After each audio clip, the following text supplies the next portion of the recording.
The rain came down hard on Millbrook Avenue that Thursday evening. Ryan Calloway sat in his brand-new black Mercedes, engine running, wipers going, scrolling through emails.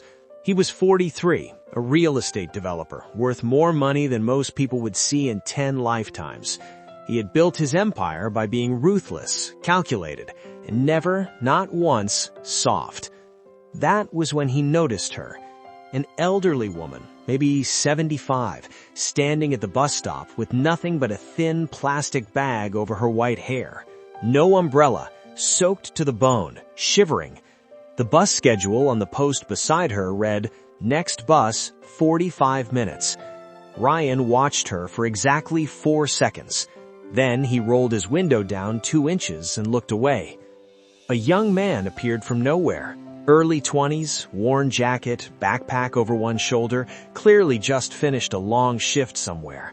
He walked straight to the elderly woman, took off his jacket without a single word, and draped it over her shoulders. Then he pulled out his phone, called a cab, and waited with her in the rain until it arrived.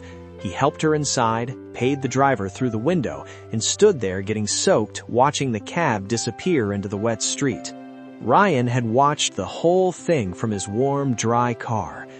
Something shifted in his chest that he hadn't felt in a very long time. He rolled down his window. "Hey, kid, come here." The young man turned, rain dripping off his face. "Yeah?" "Get in. I'll drive you wherever you're going." The young man hesitated, then got in the passenger seat, leaving a small puddle on the leather. Ryan didn't care. "That was a decent thing you did," Ryan said, pulling into traffic. "She reminded me of my grandmother," the young man said simply. "I'm Marcus, by the way." Ryan. They drove in silence for a moment.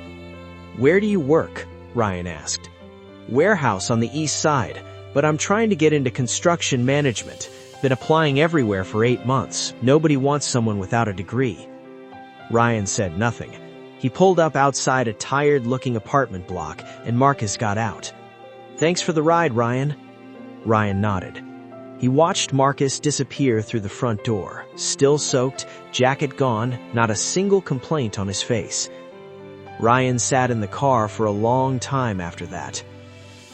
The next morning, Ryan called his HR director.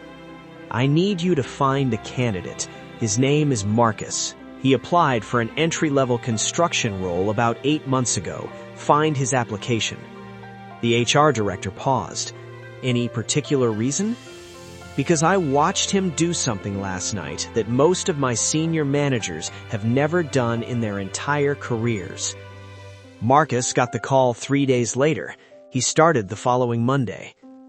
4 years after that, Marcus was running his own project division at Calloway Development, responsible for a $60 million residential portfolio. And Ryan Calloway, the man who had almost rolled up his window on a cold, rainy night, never forgot that kindness has a way of finding the right people.